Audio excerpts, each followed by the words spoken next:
que ce n'est pas parce que la Bible, la vérité de la Bible, vous est voilée. Non, c'est-à-dire vous n'arrivez pas à comprendre l'absolu. Non, mais c'est ça maintenant, non? Donc, ceux qui ont prêché, je reviens maintenant. Quand nous lisons l'histoire de l'Église, c'est ça l'histoire des vérités. Nous commençons par l'Église catholique, qui nous a bien développé le message de la repentance et de la confession. Il n'y a pas une Église qui s'est exprimée mieux que l'Église catholique sur ce sujet et qui a fait la part, la différence entre la repentance et la confession. Vous risquez de vous créer des polémiques dans les réseaux sociaux. Non. Si vous pensez que l'Église catholique... Elle nous a apporté, celui qui ne veut pas croire ça, c'est qu'il ne comprend pas Dieu et il ne connaît pas Dieu. L'Église catholique a apporté beaucoup pour l'Église corps du Christ. L'un de moi de vous amener dans des polémiques, mais l'un des pasteurs, Marcelo, a dit l'Église catholique, c'est l'antichambre de l'enfer. Il est dans les nuits du réveil. Ici, vous dites que l'Église catholique vous a bien prêché cela, ce qui veut dire, vous-même à l'intérieur, vous ne comprenez pas. Écoutez-moi. Parce que vous êtes avec Marcelo. Il est mon frère, je suis avec lui. Il n'y a pas de problème. Je dis ceci. L'Église catholique a répandu le message de la repentance, le message de la confession avec brio. Et aussi le message de la mission. Si aujourd'hui toutes les églises font la mission, parce que l'Église catholique aussi a commencé à faire la mission. Bon, comme maintenant on est tombé dans les œuvres, c'est qu'on peut reprocher à l'Église catholique, où on voulait maintenant justifier que pour être sauvé, il fallait payer. Il y avait des prêtres qui se présentaient, voilà, avec ce qu'on appelait les indulgences. C'est alors que Martin Luther s'est révolté en disant non. Pour comprendre ce qui se passe aujourd'hui, nous allons un peu refaire une marche en arrière, un peu pour aller comprendre un peu le passé. Ok. Vous vous souviendrez que à l'époque où on nous appelait les Binzambi, où nous étions des groupes de prière, l'unité régnait. Pourquoi l'unité régnait dans l'Église? Parce qu'il n'y avait qu'un seul message, centré sur la personne du Christ. Lorsque le message, on est dans une émission centre, au centre, voilà. Donc, lorsque le message était centré sur la personne du Christ, les égos étaient mis à l'écart. Parce que lorsque Christ est au centre de ton message, l'orgueil ne se manifestera pas, au contraire, il y aura l'humilité qui reconnaît les grâces des autres. Et à l'époque des groupes de prière, c'était pour la gloire de Jésus-Christ, tout ce que nous faisions. Les grâces que je pouvais recevoir, que ce soit dans la guérison, que ce soit dans la prédication, que ce soit dans la parole, tout était pour la gloire de notre Seigneur Jésus-Christ. Et il y avait réellement l'unité. On s'échangeait, on allait visiter les autres. À l'époque, c'était des groupes de maison, hein. Donc, l'autre pouvait venir prêcher chez l'autre, et il y avait réellement l'unité. Et cette unité a produit des grâces charismatiques qui se sont affirmées dans chacun d'entre eux. Et chacun a eu sa particularité. Mais les gens pensent souvent que quand un serviteur de Dieu part, ou soit il est mort, que Dieu l'a rejeté. Non! Dieu ne peut pas rejeter ses enfants. Parce que ce n'est pas la sanction.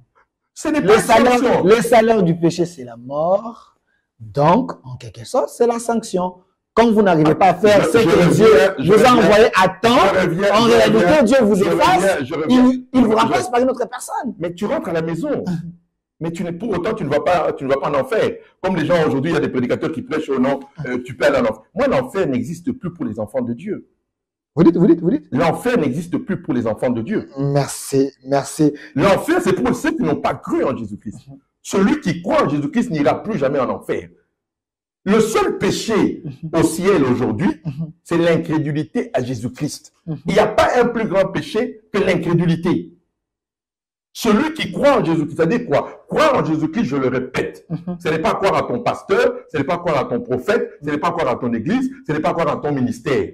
Croire en Jésus-Christ, c'est croire qu'il est venu sur la terre en tant qu'homme pour porter l'iniquité de ta vie, pour subir son jugement et sa condamnation, mourir, enseveli, ressuscité, glorifié, et il reviendra nous chercher. Si tu crois à cette vérité-là, tu n'es plus concerné par le jugement du trône blanc.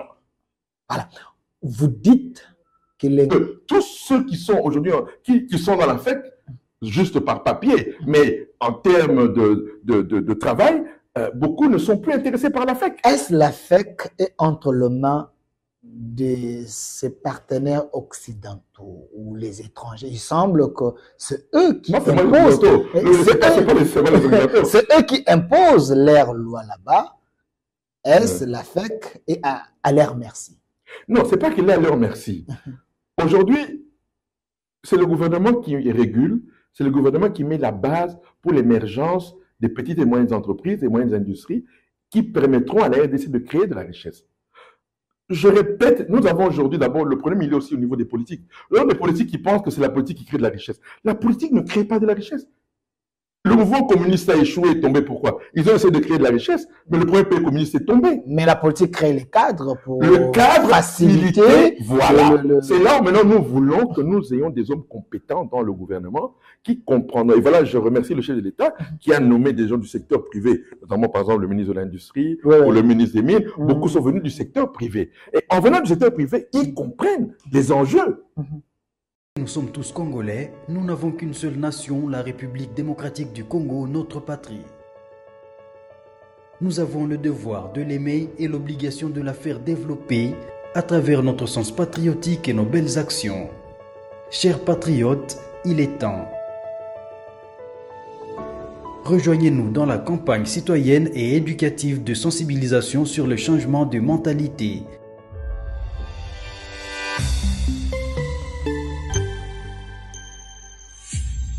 Zala, bon citoyen.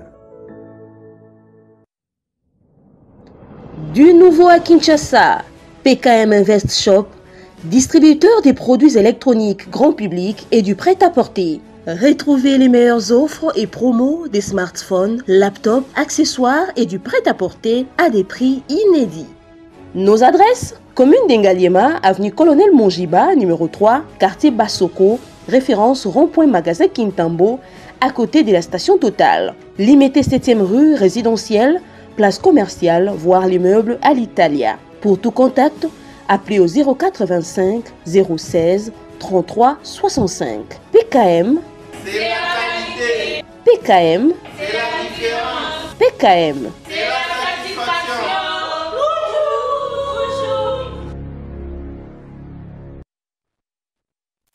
Soyez le bienvenu, fidèles téléspectateurs. Nous vous disons merci, chers Congolais. Vous êtes en train de nous suivre partout dans le monde, en direct également sur notre chaîne YouTube, au Centre TV, Delcas Télévision, 10e rue Télévision. C'est votre chaîne, les temples de la démocratie, la chaîne qui est du bon côté de l'histoire. On vous avait annoncé les directs avec l'un des grands de la République démocratique du Congo. Lui s'appelle David Paul Olangi. Il est l'évêque général de l'église du Réveil du Congo. Il est ici avec nous. Évêque, soyez le bienvenu.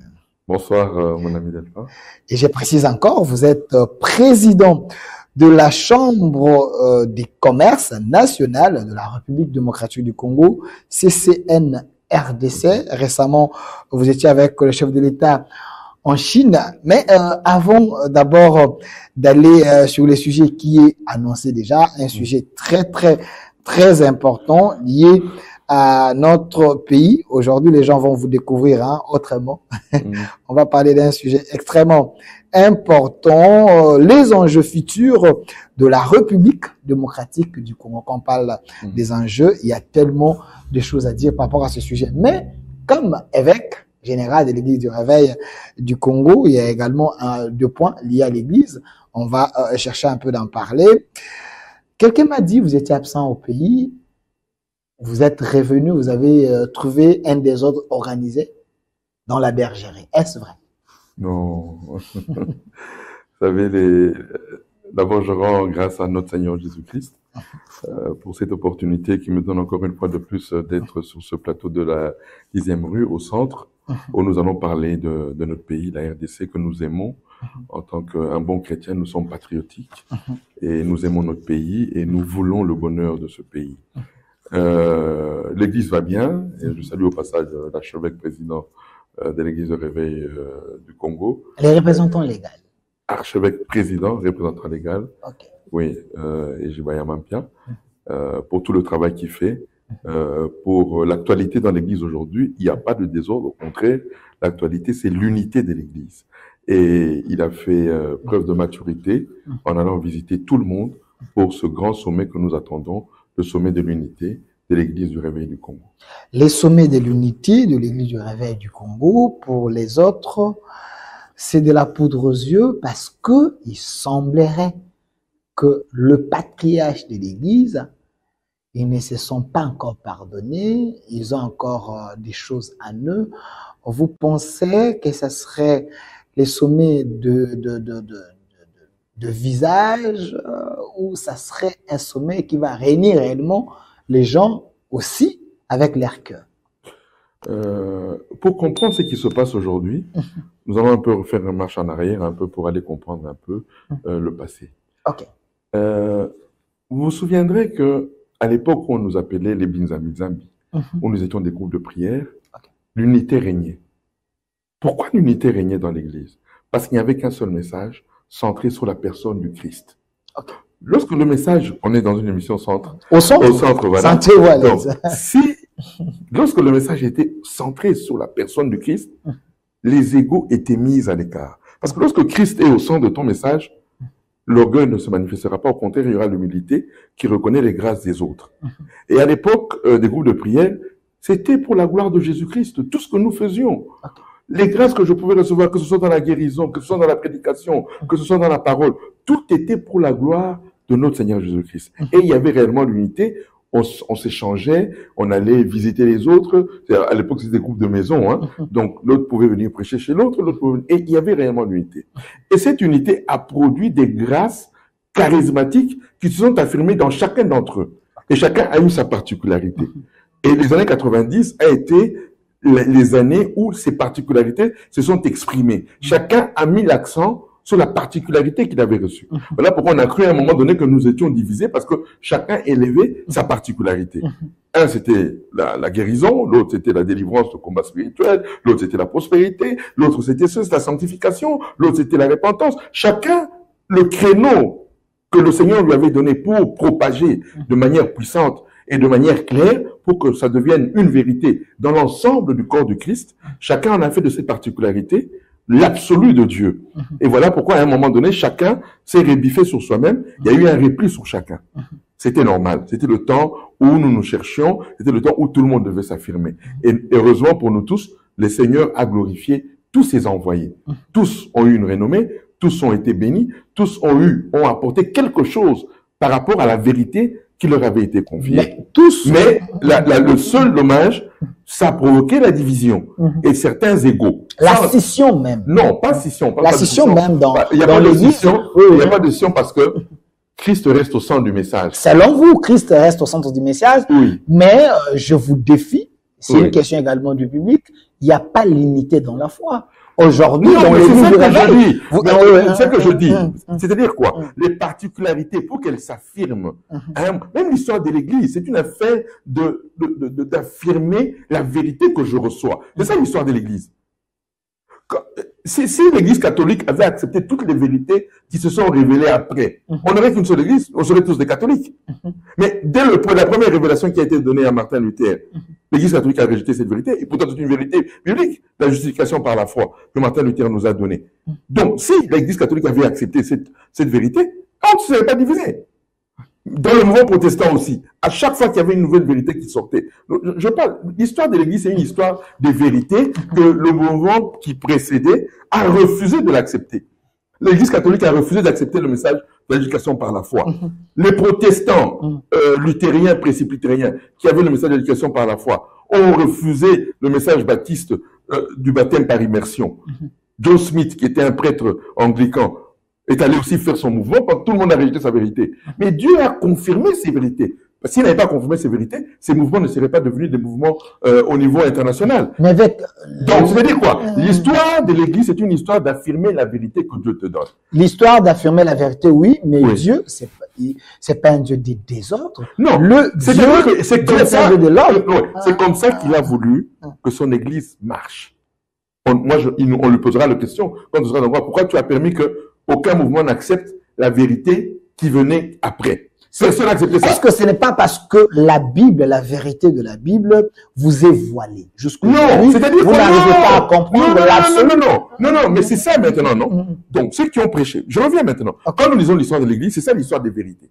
Nous commençons par l'Église catholique, qui nous a bien développé le message de la repentance et de la confession. Il n'y a pas une Église qui s'est exprimée mieux que l'Église catholique sur ce sujet et qui a fait la différence entre la repentance et la confession. Vous risquez de créer des polémiques dans les réseaux sociaux. Non. Si vous pensez que l'Église catholique... Elle nous a apporté. Celui qui ne veut pas croire ça, c'est qu'il ne comprend pas Dieu et il ne connaît pas Dieu. L'Église catholique a apporté beaucoup pour l'Église corps du Christ. Loin de moi de vous amener dans des polémiques, mais l'un des pasteurs, Marcelo, a dit l'église catholique, c'est l'antichambre de l'enfer. Il est dans l'église du réveil. Ici, vous dites que l'église catholique vous a bien prêché cela, ce qui veut dire, vous-même à l'intérieur, vous ne comprenez pas. Écoutez-moi. Parce que vous êtes avec Marcelo. Oui, mon frère, je suis avec lui. Il n'y a pas de problème. Je dis ceci. L'église catholique a répandu le message de la repentance, le message de la confession avec brio. Et aussi le message de la mission. Si aujourd'hui toutes les églises font la mission, parce que l'église catholique aussi a commencé à faire la mission. Bon, comme maintenant on est tombé dans les œuvres, c'est qu'on peut reprocher à l'église catholique, où on voulait maintenant justifier que pour être sauvé, il fallait payer. Il y avait des prêtres qui se présentaient, voilà, avec des qu'on appelait les indulgences. C'est alors que Martin Luther s'est révolté en disant non. La parole ne nous dit pas ça. La parole nous dit que nous sommes justifiés par la grâce. Et c'est ainsi qu'il va placarder les 95 thèses qu'on appelait les 95 thèses du protestantisme sur la cathédrale de Wittenberg pour dénoncer ces choses. Parce qu'il y avait un prêtre qui était dépêché de Rome pour racketter les gens. Mais celle-là, est-ce que ce n'est pas nous, l'église de réveil, qui font ça aujourd'hui? Si nous, moi, je suis juste dans ce que je dis. Aujourd'hui, qui raquette le peuple? C'est nous, les églises de réveil. Avec des faux messagers qui sont dans l'église de réveil, qui aujourd'hui font la même chose que l'église catholique faisait il y a de cela plus de 1000 ans. Vous reconnaissez que vous avez des faux messagers dans l'église de réveil? Mais c'est connu, moi je l'ai toujours dénoncé. Tout celui qui prêche qu'il faut payer pour que Dieu agisse est menteur, il est dans la fausseté. S'il vous plaît, évêque. Il ne faut pas léser les gens qui sont à la maison. Non, vous avez vos aînés dans la foi. Montrez-moi. Il y a vos aînés dans la foi qui sont en train de vous suivre. C'est vrai, vous êtes évêque général de l'église du réveil du Congo. Il y a les gens qui ont plus d'expérience, qui voient la maison. Ils ont la maîtrise de la Bible. Dans les années 80, il n'y a pas un prix à payer. Où sont maintenant on fait des manqueurs? Pourquoi maintenant on fait des manqueurs aujourd'hui? Les faux existent, mais... Pourquoi? Parce que dans les années 80, on n'avait pas besoin de manqueurs. Quelqu'un qui se présentait au nom de Jésus-Christ, opérait des miracles, des guérisons, des prodiges, avec le nom de Jésus-Christ, tel que la Bible nous le dit. Maintenant, vous avez écarté la source. Bientôt, je ferai un séminaire sur le fondement d'une prière exaucée. Les fondements? Le fondement d'une prière exaucée. Parce qu'aujourd'hui, il y a plusieurs fondements. Un pasteur va te dire, amène-moi $100 que je scelle ça pour que Dieu exauce. Où est-ce que c'est écrit dans la parole? Non. Il y a des pasteurs qui appuient cela par des versets bibliques. La prière qui est accompagnée avec des présents, c'est une prière très forte. Dieu est sensible à de telles prières. Jésus n'a jamais demandé des offrandes pour opérer des miracles. Allez me montrer où Jésus a demandé à quelqu'un de l'argent. Dans la nouvelle alliance, comme c'est Dieu qui donne, il ne peut plus demander à l'homme pour que Dieu fasse. Dans la nouvelle alliance, nous donnons parce que Dieu a donné le premier. Donc moi, ma dîme, quand je donne ma dîme, mes offrandes, tout ce que mes libéralités, mes contributions volontaires que je donne aux hommes ou que je donne à Dieu, je le fais par amour et reconnaissance du plus beau don que Dieu m'a donné. Est-ce que ce n'est pas vous qui avez un problème de compréhension? Parce que la Bible est dogme et l'Ancien Testament et le Nouveau Testament, c'est toujours la sainte doctrine. Non, il ne faut pas confondre des choses. Comment ça? Jésus-Christ, quand il est apparu, c'est une nouvelle histoire qui a commencé. Il faut pas mélanger les choses. Mais la sainte doctrine a commencé dans l'Ancien Testament. Non, mais dans l'Ancien Testament, il est voilé. Je répète ceci. Quel était vous savez, avec Dieu, ce qui est bien, il est le plus grand pédagogue. Dans l'Ancien Testament, c'était une préfiguration de ce qui devait arriver. Je reviens dans l'Ancien Testament. Nous commençons par le Père de la foi. Allez me montrer où Abraham a d'abord donné à Dieu pour que Dieu lui donne. La première dîme qui a été donnée, ce n'est pas le dîme de la loi, c'est la dîme de la foi. Abraham, Dieu lui donne la victoire. Au moment où il est allé se battre, il gagne. Il n'a rien demandé, Dieu ne lui a rien demandé pour lui donner la victoire. Dieu lui a donné la victoire parce qu'il l'aime. C'est son fils, il lui a donné la victoire.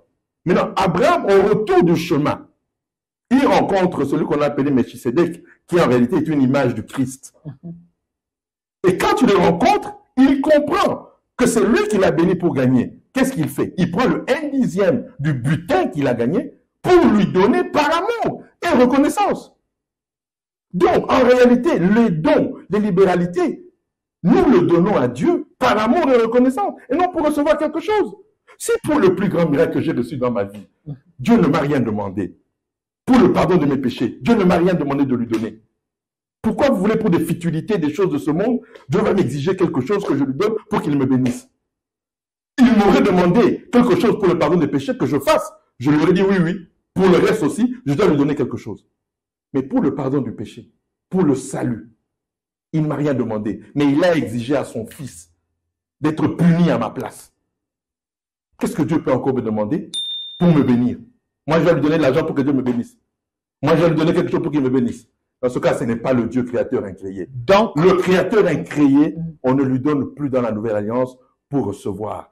La première, comme je dis bien, la première alliance, ce n'est pas Moïse. Jésus n'est pas venu pour Moïse. Vous dites? Jésus n'est pas venu pour Moïse. Vous scandalisez les gens à la maison. Ah, okay. La première alliance, c'est le premier Adam. C'est ça la première alliance. Il n'y a que deux alliances. Okay. L'alliance d'Adam qui a chuté et l'alliance du second Adam qui est venu réparer l'offense du premier Adam et de toute sa descendance. Moïse fait partie de la descendance du premier Adam. Abraham fait partie de la descendance du premier Adam. Tous ces prophètes de l'Ancien Testament, le premier pécheur, c'est Adam. Jésus est venu régler les comptes à Adam, le père du péché de tous les pécheurs de la terre. Et c'est ça que beaucoup de gens ne comprennent pas. Beaucoup de gens prennent la parole pour parler, mais ils ne connaissent pas la profondeur de la parole. Jésus est venu régler les comptes d'Adam et de toute la descendance d'Adam. Est-ce que la parole ne peut pas être accompagnée avec le présent? Par amour et reconnaissance. Moi, je suis un grand donateur. Est-ce que ce n'est pas par obligation? Non. Obligation, c'est que tu as un intérêt. Comment veux-tu que j'ai un intérêt? Bon, je reviens d'abord. Attends, je reviens de ceci. Pourquoi, avec l'alliance de Jésus, nous, pour la première fois, on a parlé de Père. On n'a plus parlé de Dieu. Dieu n'est plus Dieu dans la nouvelle alliance. Dieu est devenu Père à cause de Jésus. Pourquoi? Maintenant, je vais t'expliquer. Aujourd'hui, ton père t'a payé les études, non? Ton père t'a nourri depuis que tu es sorti du ventre de ta maman. Aujourd'hui, tu es un cadre reconnu dans le pays. Tout le monde te connaît. On connaît que tu es un grand cadre dans ce pays. Tu gagnes bien ta vie.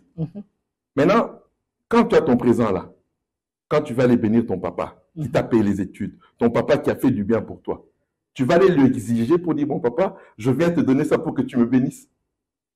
Ou tu lui donnes même ton premier salaire, comme beaucoup le font. Le premier salaire, il va remettre ça à son papa, par amour et reconnaissance de tous les sacrifices que son père avait fait pour lui payer les études. Et qu'il a reçu, voilà, il dit, le premier salaire, je ne le toucherai pas, je l'amène à mon papa. Est-ce que c'est pour que son père le bénisse? Ou il le fait par amour et reconnaissance? La parole nous dit ceci. Ce n'est pas vous qui avez aimé Dieu en premier, mais c'est Dieu qui nous a aimés en premier. Et comment nous a-t-il aimés? En offrant ce qu'il ne pouvait pas offrir aux hommes, son Fils. Le plus grand don que Dieu a fait à l'homme, c'est son Fils unique, Jésus-Christ. Il n'y a pas un don équivalent à Jésus.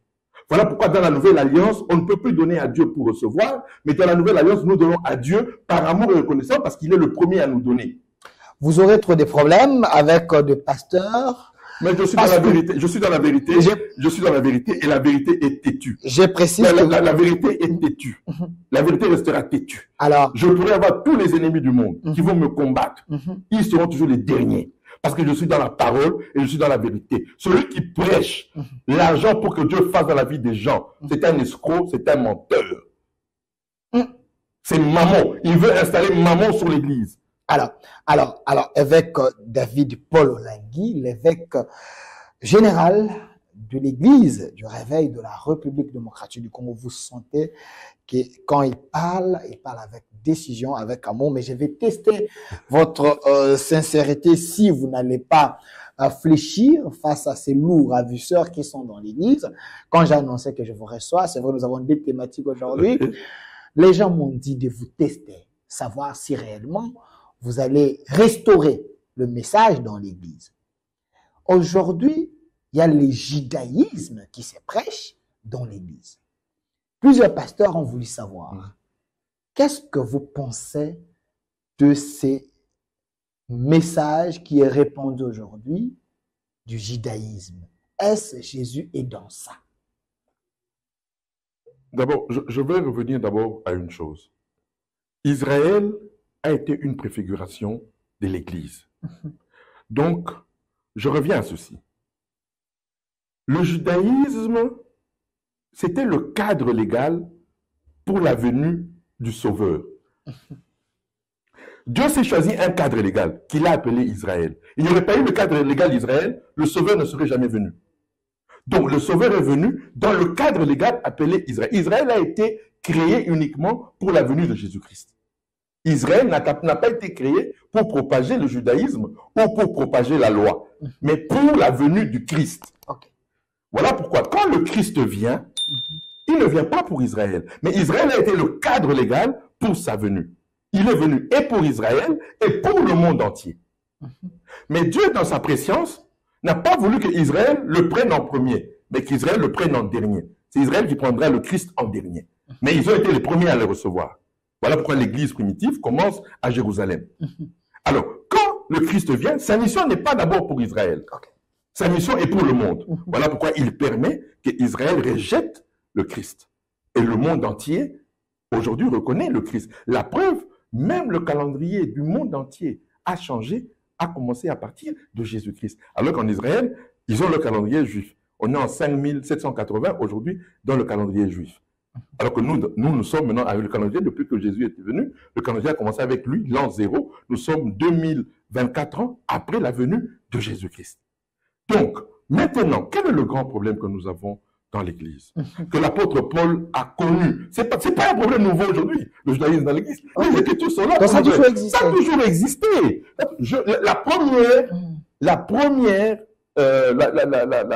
Comment je veux dire, le premier incident, c'est entre Paul et Pierre. Nous sommes à Antioche. Antioche, oui, qui était une des plus grandes villes chrétiennes de l'époque. Paul et Pierre mangent avec les païens. Ils sont à table, ils bavardent, ils mangent et tout ça là. Mais selon la loi juive, un juif ne peut pas s'asseoir avec un païen. Tu comprends? Mais Paul n'est pas dans ça. Christ est venu nous libérer, il est venu nous affranchir. Nous, on s'assoit avec les païens, on mange avec eux. Alors, Pierre, maintenant, quand Jacques, le frère de Jésus-Christ, qui était maintenant considéré comme le patron de l'Église, a envoyé des gens pour aller vérifier qu'est-ce que ces apôtres font là-bas à Antioche.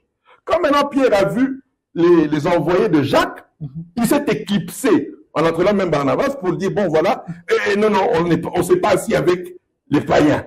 Parce que nous, en tant que juifs, on ne peut pas se voir avec les païens.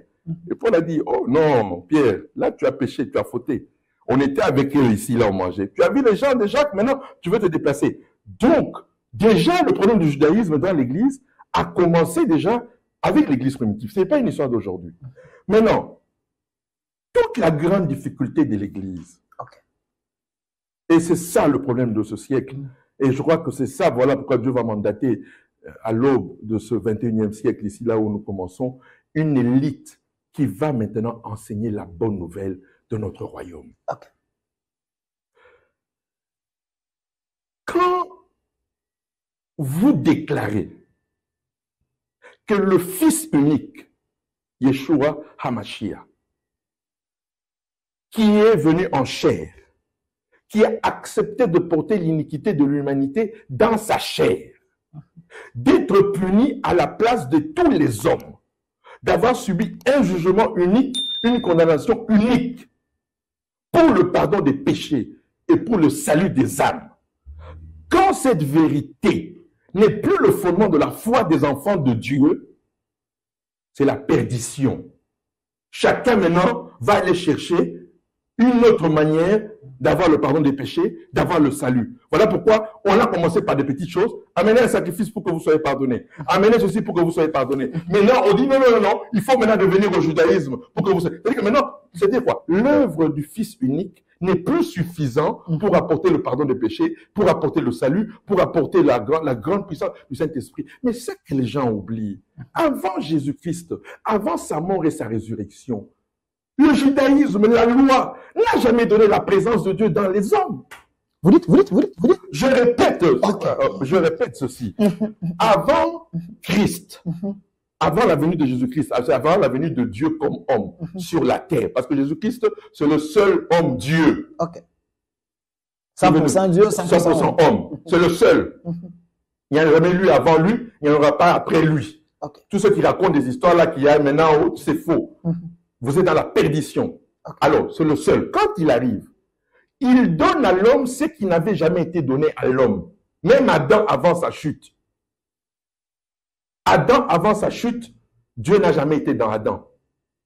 Si Dieu était dans Adam, Adam serait Jésus, il ne serait jamais tombé. À Éden, La Bible ne nous dit pas que Dieu était dans Adam. À Éden, on nous dit que Dieu était avec Adam et Ève dans le jardin d'Éden. Donc, la chute d'Adam était prévisible. Le premier Adam avait été créé pour pécher. Il devait pécher. Parce qu'il n'avait rien en lui de divin pour résister à Satan. C'était dans le plan de Dieu. C'était dans le plan de Dieu. Ok. Maintenant, quand le second Adam vient, il n'a rien à voir avec un homme humain normal. Il n'a pas le sang d'Adam, il n'a pas le lien adamique. Lui, il est né par le Saint-Esprit, le Père l'a engendré. Marie n'a aucune part. Et la science nous a même prouvé que la mère n'a pas de part dans la création, dans la fécondité de l'enfant. Donc la médecine est venue même confirmer la théorie de Jésus. Aujourd'hui, il y a des hommes, des femmes qu'on appelle quoi? Des mères porteuses. Elles n'ont rien à voir avec cet enfant-là. Mais l'enfant naît. Mais il n'y a pas le sang de cette femme, il n'y a rien de cette femme. Donc Marie était une mère porteuse. Marie était une mère porteuse, elle n'a rien à voir avec le fœtus Jésus, elle n'a rien à voir là. Lui, il est divin, c'est par le Saint-Esprit qu'il est né. Alors, évêque, sincèrement, je ne veux pas que les gens se perdent. Vous êtes un peu à un niveau très élevé. Alors, vous pouvez commenter, laisser vos messages sur notre émission. Je vais quand même conclure pour dire ceci, que voilà pourquoi les deux alliances, l'ancienne alliance c'est Adam, la nouvelle alliance c'est Jésus-Christ. Et voilà pourquoi, avant Adam, jusqu'à Jésus, Dieu n'habitait pas dans l'homme. Voilà pourquoi l'homme était incapable de faire la volonté de Dieu. Donc, le judaïsme ne sauve pas. Tout ce qui est dans le judaïsme, c'est archaïque. Ça ne sauve pas. Ok. Hébreu nous dit, mais lisez les Hébreux. Si on a écrit, pour le moment, on ne sait pas qui a écrit. Les théologiens disent que ce n'est pas Paul. Mais nous, qui avons l'esprit, nous disons que c'est lui. Qu'est-ce qu'il y a, ces frères hébreux? Mais c'est fini. Oubliez ça. Il dit autrefois. Il dit autrefois. Il dit autrefois. Écoutez bien ceci. Il dit autrefois. Notre Père nous a parlé par nos pères. Nous a parlé par nos prophètes. Voilà. Mais en ce temps-ci-là, Dieu nous a parlé par son Fils unique. Maintenant, écoutez la différence. Qui est le Fils unique? Il est son empreinte. Donc, ça veut dire qu'avant Jésus, il n'y a personne qui était l'empreinte de Dieu. Tu veux comprendre un peu ça? Il est son image. C'est-à-dire, on a montré aux Hébreux que oui, tout ça là, c'était bien. Mais ça ne pardonnait pas, ça ne sauvait pas, ça ne menait rien de bon à l'homme. Maintenant, le Fils unique est venu pour confirmer ce que vos pères avaient dit. Alors, évêque, j'aimerais être direct avec vous. Merci, mon réalisateur, M. Massounda, pour l'illustration de certains éléments ici. Une question très directe. Parce que ici, il y a des vies que vous avez l'obligation de sauver. Dans votre affaire RSC, l'Église du Réveil du Congo, on traite cette structure comme une messe écuménique. Comment? Vous dites ici que Jésus n'est pas dans le judaïsme. Mais en vous, il y a ceux qui prônent le judaïsme, il y a ceux qui enseignent le judaïsme, qui recrutent les pasteurs pour les amener dans ces vents-là. Vous aurez un problème très sérieux parce que ces gens-là, c'est vos aînés, vous êtes avec eux. Je ne vais pas citer les noms. Si ça ne sauve pas, mais ces gens continuent, vous êtes avec eux. Il faut commencer à restaurer à l'intérieur alors. Je suis avec eux pourquoi? Parce qu'ils ont été choisis, ils ont été élus et ils sont réellement des enfants de mon Père et ils sont ses serviteurs. Je répète ceci. Si Dieu devait nous sauver dans la haine, si Dieu nous devait nous sauver dans la colère, il n'aurait sauvé aucun homme. Dieu a démontré que le pardon des péchés, le salut, c'est uniquement la seule nature que Dieu a, c'est l'amour. Je préfère aimer mon aîné quand il est dans une faiblesse que quand il est fort. Vous préférez aimer mon aîné quand il est dans une faiblesse que quand il est en bonne santé. C'est le cas au sein de... C'est-à-dire que... C'est le cas au sein de l'RSC. Il y a les aînés qui sont dans leur faiblesse. Mais tout le monde a des faiblesses. Qui n'a pas de faiblesse? Non, vous n'avez pas compris ma question. Non, je dis dans l'RSC, vous avez les aînés qui sont dans leur faiblesse. Vous êtes obligé de les aimer pour les sauver. Pas les obliger. C'est ça ma nature. Vous êtes obligé de les aimer pour les sauver. Pas les obliger. Je les aime. Ce n'est pas une obligation. Ok. Ce n'est pas une obligation. C'est pas une obligation. Je suis obligé d'aimer. Même quand tu es dans l'erreur, je suis obligé de t'aimer. Vous comprenez Mais tout le monde a des erreurs. Moi-même, j'ai des erreurs. Jésus même avec mes erreurs. Mais on ne persiste pas dans les erreurs. Jésus nous amène. Quand vous êtes conscient que ce que je suis en train de faire, c'est l'erreur, il faut laisser évoluer. Mais quand vous persistez dans l'erreur devient votre vie. Donc, vous êtes perdu. Nous revenons d'abord avec le premier apôtre qui a marché avec Jésus. Le plus capé. J'aime beaucoup Jésus-Christ. Pourquoi? Il n'a pas voulu montrer les faiblesses des petits apôtres. Il a montré la faiblesse du plus capé de tous les apôtres que lui avait désigné. Pierre. On a même parlé des faiblesses d'André, on a même parlé des faiblesses de Matthieu, mais on a parlé des faiblesses de qui? De Pierre, qui avait la plus grande de toutes les promesses de tous les apôtres. Jésus lui dit, c'est sur toi que je bâtirai mon église. Quelque temps après, il lui dit, arrière de moi, Satan, parce qu'il avait refusé la plus grande mission de Jésus-Christ, mourir. La plus grande mission de Jésus-Christ pour l'homme, c'était de mourir pour l'homme. Pierre a refusé cette vérité. Et Jésus lui a même dit, tu vas me renier. Mais Jésus lui avait déjà fait la promesse.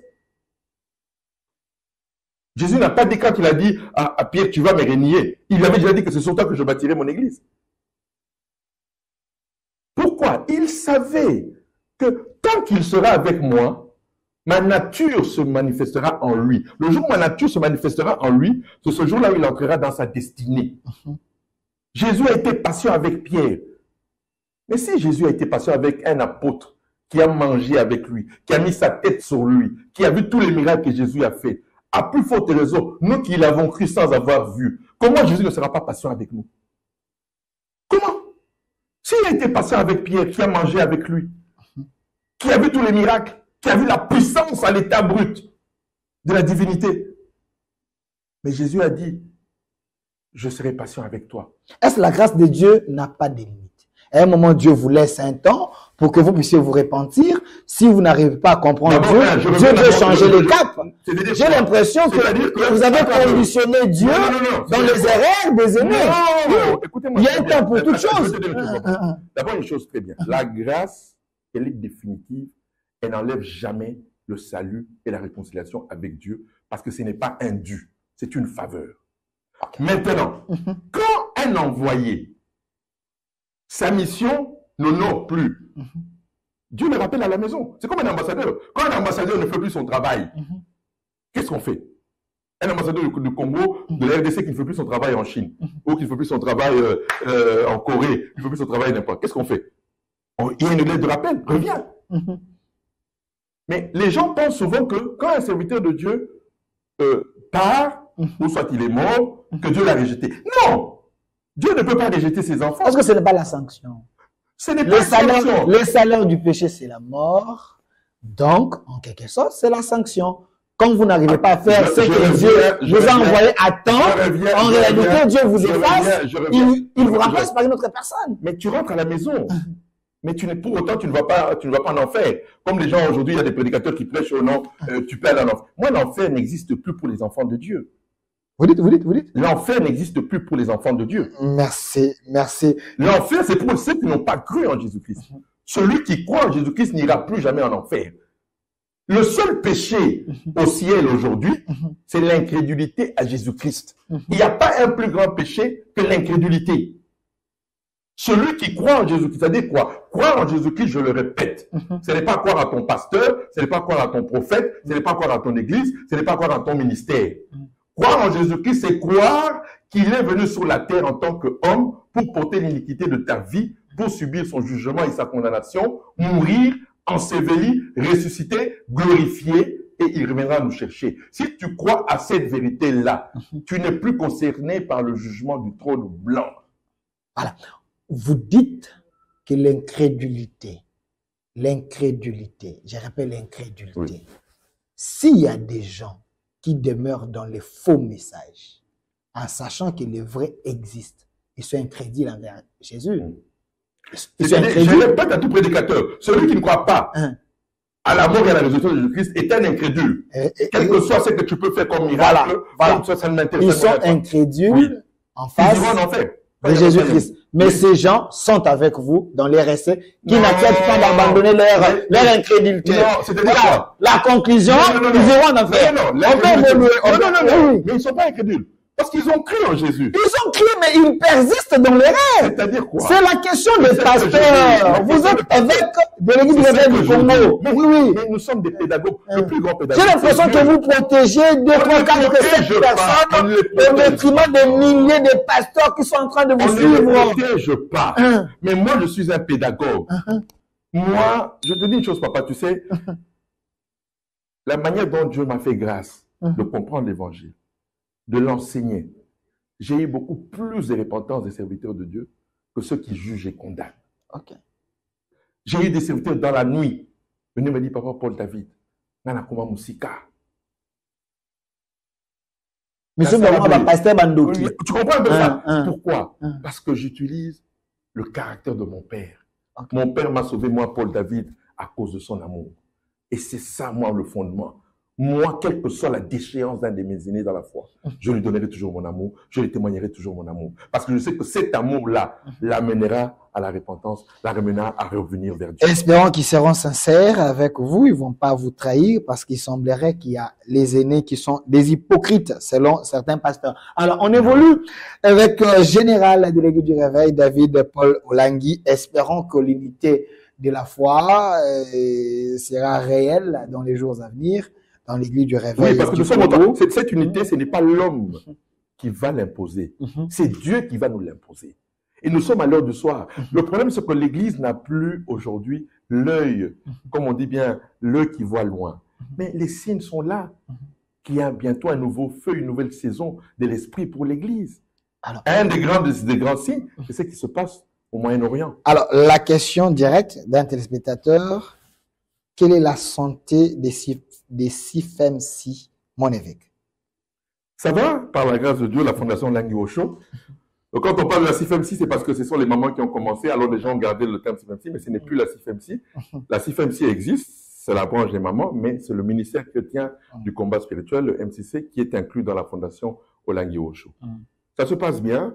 Vous savez toujours que moi, j'ai toujours été clair. Que dans tout mouvement, il peut y avoir des différends, il peut y avoir, mais que nous ne soyons pas à la base de la division. Et moi, je ne serai jamais à la base d'une division. C'est pour dire que tout se passe très bien et comme le Seigneur le veut, il va l'amener ici, là où il va l'amener. Mais je ne changerai pas de message. Ce que Dieu m'a donné, c'est d'abord pour ma famille. Vous savez, Jésus-Christ est venu sur la terre. Ici, c'est dans l'église, hein? C'est à la CIFMC, oui. Au ministère de combat spirituel. Jésus-Christ est venu. Je vais parler en parabole pour que ceux qui sont spirituels comprennent. Jésus-Christ est venu, il est né dans un cadre qu'on a appelé Israël. Comme il a dit, je suis venu chez les siens et les siens l'ont rejeté, ne l'ont pas reconnu. Ça a toujours été comme ça, nul n'est prophète chez soi. Vous savez, après le départ de papa et de maman Olangui dans la gloire, quand vous avez connu une telle gloire, pour beaucoup, c'est comme si c'était la fin du monde. Mais généralement, Dieu, pour confirmer que ses envoyés étaient avec lui, ceux qui restent doivent faire plus que les parents. Pour confirmer que les parents étaient avec Dieu. Si Abraham n'était pas avec Dieu, on ne parlerait pas d'Isaac. Si Isaac n'était pas avec Dieu, on ne parlerait pas de Jacob. Si Jacob n'était pas avec Dieu, on ne parlerait pas des 12 d'Israël. Comprenez? Ce couple que vous voyez là, un couple sacré. Ce couple qui sont par la grâce de Dieu, mes parents, a servi Dieu avec intégrité. Si Dieu aujourd'hui ne nous élève pas, il serait injuste envers ce couple. Voilà pourquoi il m'a donné la grâce de la parole pure de l'évangile. La parole pure de l'évangile. C'est ça la récompense de ce couple. Aujourd'hui, quand on m'écoute, on peut comprendre, voilà, il était une école où Christ réellement était le fondement de la foi de papa et de maman Olangui. J'ai une vidéo qu'on vous avait consacrée par une prophétesse. Oui, c'était en 2011, devant mes parents. C'était en 2012, devant mes parents. C'était aussi dans l'église, il y avait des témoins. Voilà, oui. Je n'aime pas parler de ce sujet, parce que moi, comme c'est Dieu qui m'a établi, moi, je ne force pas les choses. Dieu m'a établi, il m'a établi. Autant voulu, autant convenu, il sait ce qu'il va faire. Moi, je ne discute pas, je ne suis pas dans des discussions humaines. Non, ça n'élève pas les hommes. Ça n'élève pas les hommes. Donc, comme je l'aimerais répondre, tout se passe très bien à la Fondation Olangui Osho. Merci. Alors, APJ au peuple des JG, aux gens qui ont l'oreille spirituelle à comprendre ce que l'évêque vient de dire. En dehors d'être évêque, c'est un scientifique. Il est également président de la Chambre des commerces nationales de la République démocratique du Congo. Président de la Chambre des commerces nationales, je précise, nationale de la République démocratique du Congo, CCNRDC. Les sujets, les enjeux futurs de la République démocratique du Congo. Récemment, vous étiez en Chine. C'est quoi d'abord le rôle de la Chambre des commerces nationale de la République démocratique du Congo? Les rôles, c'est quoi? Merci beaucoup, mon cher ami Delphin. Lorsque je suis revenu de l'Occident, j'ai créé mon entreprise. À l'époque, c'était Big Trust, qui a changé de nom, qui est devenu Africa Veritas Holding SARL. Et nous sommes tous, comme on dit, membres du patronat congolais, la FEC, la Fédération des entreprises de la RDC. Et à un moment donné, nous nous sommes compris que nous, les petites et moyennes entreprises qui commençons, il était temps de se regrouper aussi pour mieux défendre nos intérêts. C'est ainsi que nous avons créé la Chambre de commerce nationale de la RDC. Et à l'époque, c'était M. Mike Tambwe, qui est aujourd'hui le directeur général de l'Agence nationale des exportations, ANAPEX, qui était le président, et moi j'étais son vice-président. Et depuis qu'il a été nommé par le président de la République à l'ANAPEX, j'ai occupé la fonction de président. Quel est notre but? Le but était ceci. Aujourd'hui, le moyen congolais qui est dans le business, nous avons constaté, nous qui revenons de l'Occident, que la majorité n'avait pas de documents administratifs. La majorité était dans l'informel. Tu leur poses la question, mais pourquoi tu fais du commerce, pourquoi tu fais des affaires, mais tu n'as aucun document administratif? Oh non, les taxes, donc une mauvaise information a fait que le Congolais moyen qui est dans le business ne veut pas avoir de documents. Il est illégal, il est dans l'informel. Alors on s'est dit, mais non, il faut récupérer toute cette masse. L'économie dans l'informel est à peu près à 90% en RDC. 90%. Ok. Tout ce qui se passe est dans l'informel. 90%. C'est un manque à gagner. Mais oui, pour l'État, il n'y a rien. Pour l'État. Voilà. Alors, on a commencé à éduquer, à enseigner, et beaucoup nous ont rejoints dans la Chambre de commerce, et on a obligé à avoir des documents administratifs, quitte à commencer par des patentes ou des établissements, quitte à aller à plus tard SARL et ça, tout dépendra de la manière dont le business va évoluer. C'est ainsi qu'on a regroupé tous ces petits commerçants, ces petits businessmen qui aujourd'hui sont dignes d'être appelés des businessmen parce qu'ils ont des documents administratifs. Ça a été le premier rôle.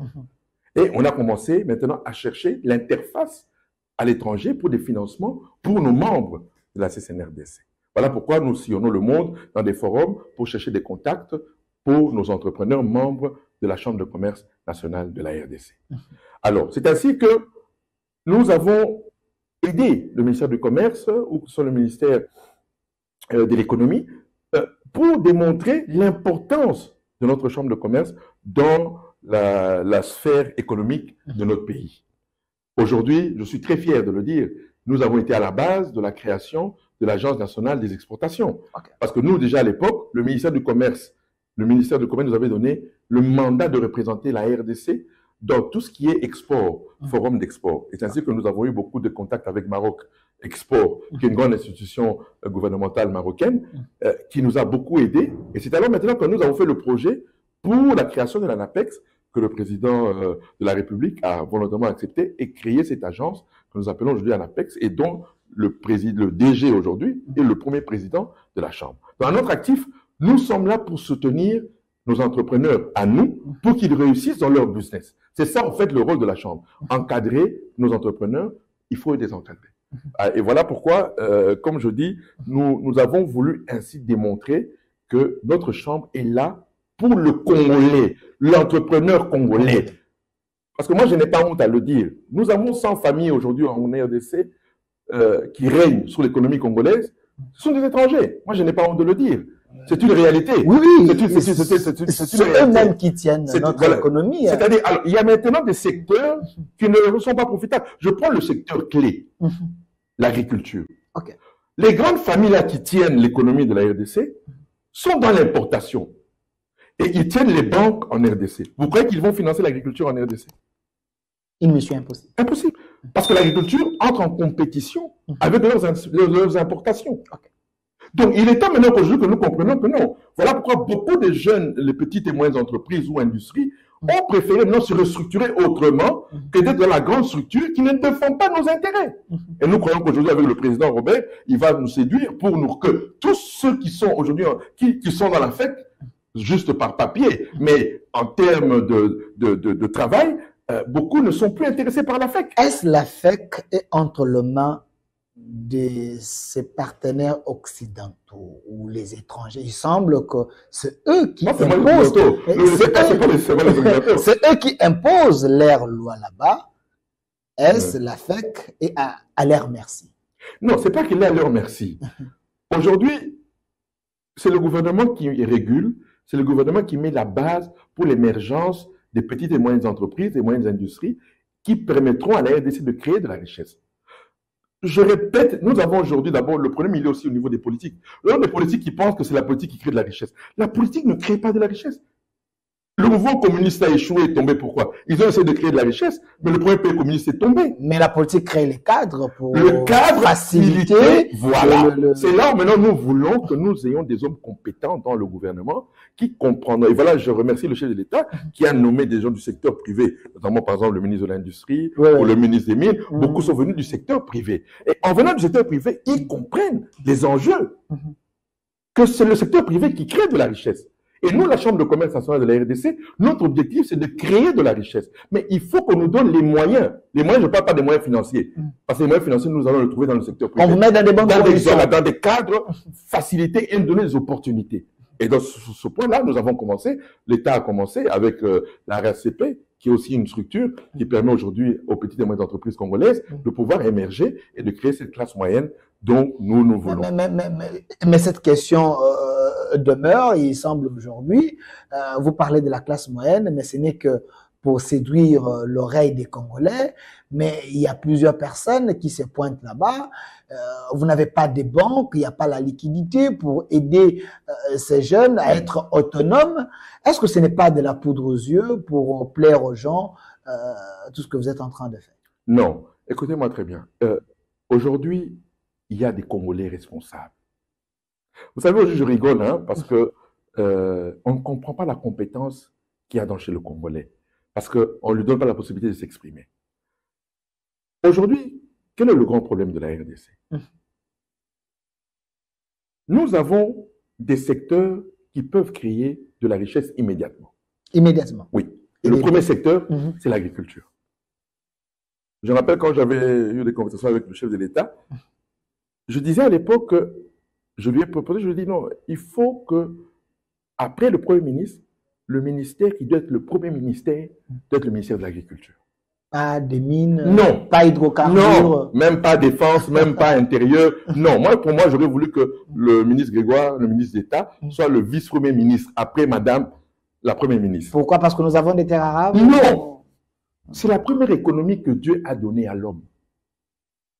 Quand nous retournons dans la Bible, quand Dieu place Adam dans le jardin d'Éden, il lui dit quoi? Je te place pourquoi? Pour cultiver la terre. C'est la seule économie que Dieu a donnée à l'homme. Voilà pourquoi aucun pays n'a connu le développement et la prospérité sans l'agriculture. L'Amérique est ce qu'elle est d'abord par l'agriculture. L'Europe est ce qu'elle est par l'agriculture. L'Asie est ce qu'elle est. La Chine, aujourd'hui, on parle de mines. Mais l'Asie, c'est pas ça. La Chine, c'était pas ça. La Chine, nous l'avons connue pourquoi? Pour le riz. C'est pour le riz. Mais comment voulez-vous le continent qui a le plus de terres arables ne prend pas conscience que c'est l'agriculture que Dieu a donnée à l'Afrique pour son développement?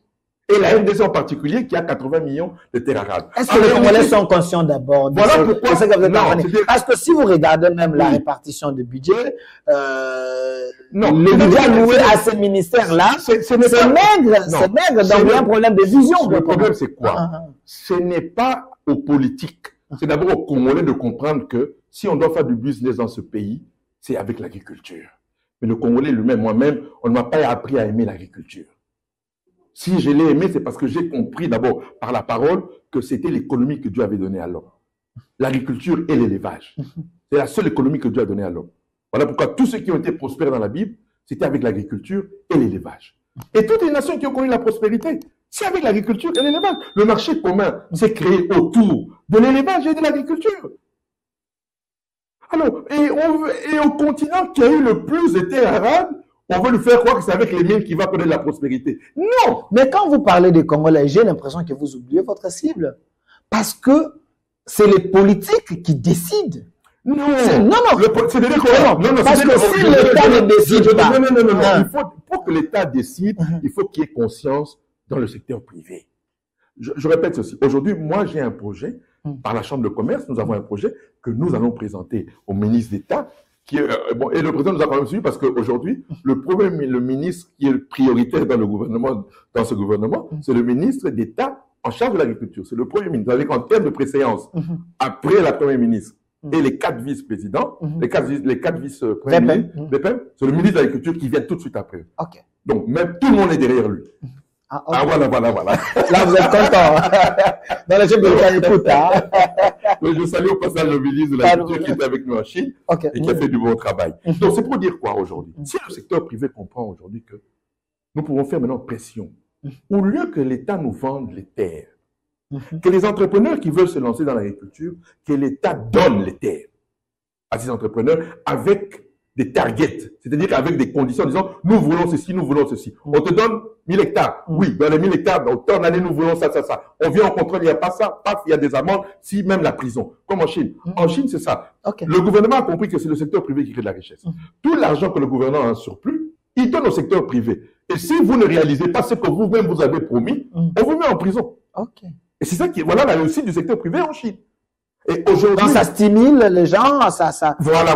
On a 80 millions d'États, mais qu'est-ce que l'État fait avec ces terres? Rien du tout. Mais c'est aussi parce que le secteur privé comment je veux dire, ne dit pas. Ne s'affirme pas. Voilà. Ou ne veut même pas dire à l'État que nous avons besoin de ces terres arables. Ma question qui est censée stimuler les autres, est-ce que ce n'est pas l'État? L'État ne peut pas organiser une conférence et expliquer bien aux entrepreneurs, aux gens qui peuvent postuler. Voilà ce que moi, l'État, je dispose pour vous. Alors, venez, remplissez les conditions. Voilà ce que je peux faire. Au lieu de faire les contrats et que la population montre d'abord la voie, c'est-à-dire que l'État vienne après. Si le secteur privé était structuré, c'était à nous d'organiser cela. Mais le secteur privé n'est pas structuré et le secteur privé n'a même pas besoin que l'agriculture émerge parce que au moment ceux qui tiennent ce secteur privé-là, eux sont dans des importations. Okay. Et ils tiennent tout. Ils sont le plus grand importateur à sa banque, donc il ne donnera jamais de crédit pour l'agriculture, même si ce sont des miettes. Et puis quand on va vous demander ça, c'est avec des taux énormes, avec des conditions, il faut ramener ceci, cela. Comment voulez-vous des banques qui sont incapables de prêter avec des business plans? Est-ce qu'on ne peut pas avoir nos banques? Parce qu'à l'époque du YouTube, on avait des banques. Vous voulez que nous puissions aller de l'avant, mais vous dépendez des autres. Donc, c'est compliqué. Parce que l'État ne peut pas. Non, c'est tout même pas question d'avoir nos banques. En fait, en réalité, la gestion a été, on a mal géré l'implantation des banques. Parce que beaucoup ont eu des commissions quand on a installé ces banques. Il faut qu'on se dise beaucoup qui sont venus avec ces banques ont eu leur commission et ils n'ont pas tenu compte du Congolais. Parce qu'en réalité, quand ces banques, je prends toutes ces banques qui sont venues, les banques nigériennes qui sont venues, toutes ces banques qui sont venues, plus de 20 banques qui sont venues ici au Congo, qu'est-ce que l'État a demandé en contrepartie? L'État aurait dû exiger à ces banques, vous voulez venir travailler au Congo, il faut que le Congolais se retrouve. Crédit, ça c'est pas hier dans notre crédit à 2% de remboursement, pas à 8, 7, 10 ou non, à 2%. Et puis vous avez le devoir chaque mois de donner aux Congolais en fonction du business plan, pas en fonction de ses avoirs. Parce qu'aujourd'hui même les crédits que ces banques nous donnent, c'est en fonction des avoirs. Tu n'as pas d'avoir, tu n'auras pas de crédit. Mais il semblerait que les Congolais sont moins sérieux. Non, mais quand ils prennent des dettes, c'est ça que je dis. Ils n'honorent pas. C'est-à-dire quoi? Alors, maintenant, j'ai bien apprécié notre président parce qu'il est dans cette logique-là que l'État bénisse ceux qui donnent des crédits. Donc, la garantie de l'État pour que les banques ou pour que les investisseurs donnent des crédits aux Congolais. En ce moment-là, maintenant, le gouvernement congolais, par les voies légaux, va maintenant assurer. Si le Congolais là qui a pris cet argent-là, il faut maintenant qu'on punisse les gens. C'est-à-dire que tant que nous n'arriverons pas à punir les gens, c'est-à-dire que quelqu'un qui a reçu $1 million, mais il n'a pas fait le travail pour les $1 million qu'il a demandé, Mais s'il y a la justice, et je remercie le ministre d'État de la Justice, je crois qu'avec lui, les choses pourront marcher, on met quelqu'un en prison et ça va changer. En Chine, aujourd'hui, on expose même quelqu'un, on le pend. Non, nous sommes même oui, moi, je te dis, voilà. Chez nous, la démocratie règne. Je suis quelqu'un, je ne peux pas essayer de comprendre quelqu'un. Mais je dis, au moins, qu'il y ait des sanctions pour permettre aux gens que, voilà, pour que nous connaissions que maintenant, nous aurons des entrepreneurs sérieux. Vous savez, beaucoup, parce que quand nous étions en Chine, j'ai entendu des gens qui ont parlé de, oh, mais comment il était, mais écoutez-moi très bien. Lui, il est un pasteur, il essaie de trouver la barre en or. Voilà. Mais nous, on n'est pas des pasteurs escrocs. C'est-à-dire que moi, je vais des pasteurs escrocs. C'est-à-dire quoi? Aujourd'hui, si tu veux vivre de l'argent de Mabonza, tu vas commencer à escroquer. Ok. Tu vas mentir pour venir escroquer. Et des miracles. Venir, je vais sceller tout ça là. Moi, je ne suis pas dans ça. Okay. Moi, la seule prospérité que je connaisse que Dieu m'a donnée, c'est le travail.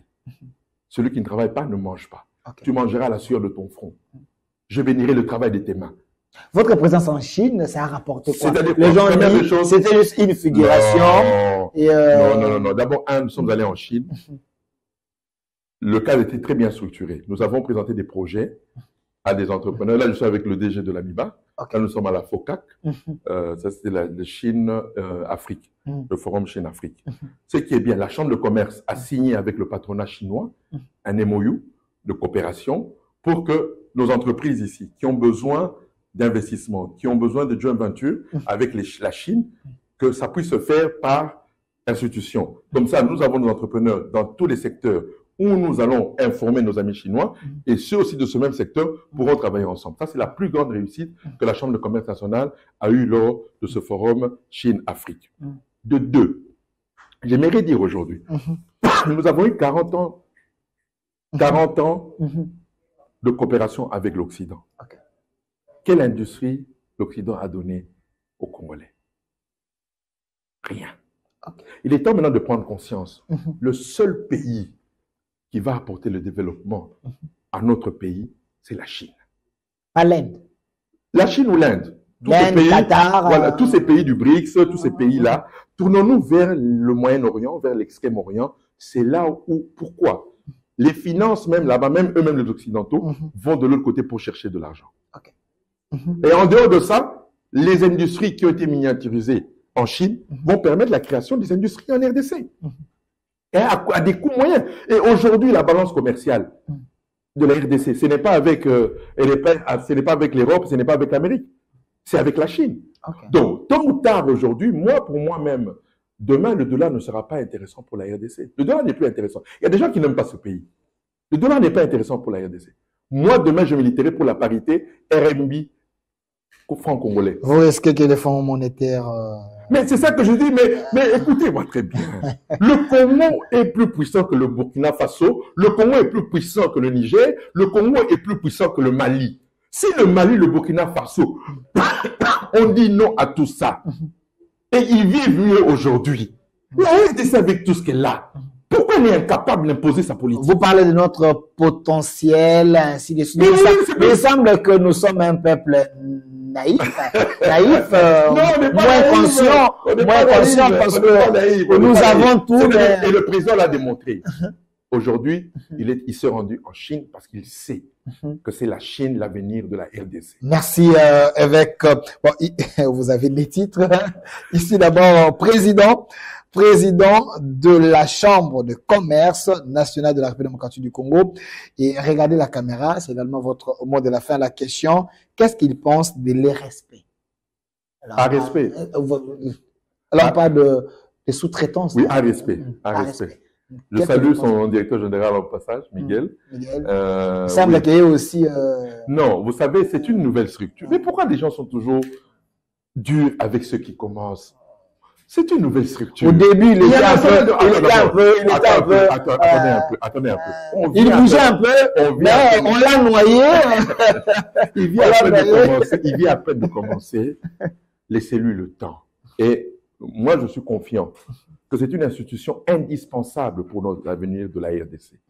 Et je suis convaincu que déjà avec ce qui est fait, c'est déjà un bon pas. Aujourd'hui, il y a des entreprises congolaises qui font de la sous-traitance et je crois que ça va aller de progrès en progrès, et d'organisation en organisation, mais laissez-lui le temps et nous lui faisons confiance. Nous croyons que nous allons tous nous retrouver dans les racines. Merci, évêque David Paul Olangui, le fils biologique du couple Olangui. Il est également évêque général de l'Église du Réveil du Congo, RSR. Vice-président de la Fondation Langui. Et aussi président de la Chambre de commerce nationale de la République démocratique du Congo. Vous étiez très nombreux à nous suivre le sujet. On avait parlé un peu de l'Église, de l'unité de la foi. Et la deuxième thématique, les enjeux futurs de la République démocratique du Congo. Vous avez compris, l'homme est chrétien, il est scientifique, il est commerçant. Nous avons la grâce et la joie de l'avoir parce que c'est une valeur ajoutée de la République démocratique du Congo. Merci à vous. Cette émission, vous allez la suivre dans notre chaîne YouTube au Centre TV. Laissez vos commentaires, abonnez-vous. Nous allons commencer à les prendre ici sur 10e rue Télévision, les temples de la démocratie. Malgré, c'est très difficile de les prendre, mais on va toujours booster que 10e rue soit votre maison. Merci à vous et merci à l'équipe qui m'a accompagné. Marco, derrière la caméra, les caméramans les plus beaux. Et côté de la régie finale, Monsieur Jimmy et la réalisation de Monsieur Massounda, la main ingénieuse, les réalisateurs attitrés de cette émission. Au centre, toute la magie de cette émission, c'est entre les mains de Monsieur Massounda. Une autre RDC est possible. Au revoir. Au revoir. Du nouveau à Kinshasa, PKM Invest Shop, distributeur des produits électroniques grand public et du prêt-à-porter. Retrouvez les meilleures offres et promos des smartphones, laptops, accessoires et du prêt-à-porter à des prix inédits. Nos adresses: commune d'Engaliema, avenue Colonel Mongiba, numéro 3, quartier Bassoko, référence rond-point magasin Kintambo, à côté de la station Total. Limité 7e rue résidentielle, place commerciale.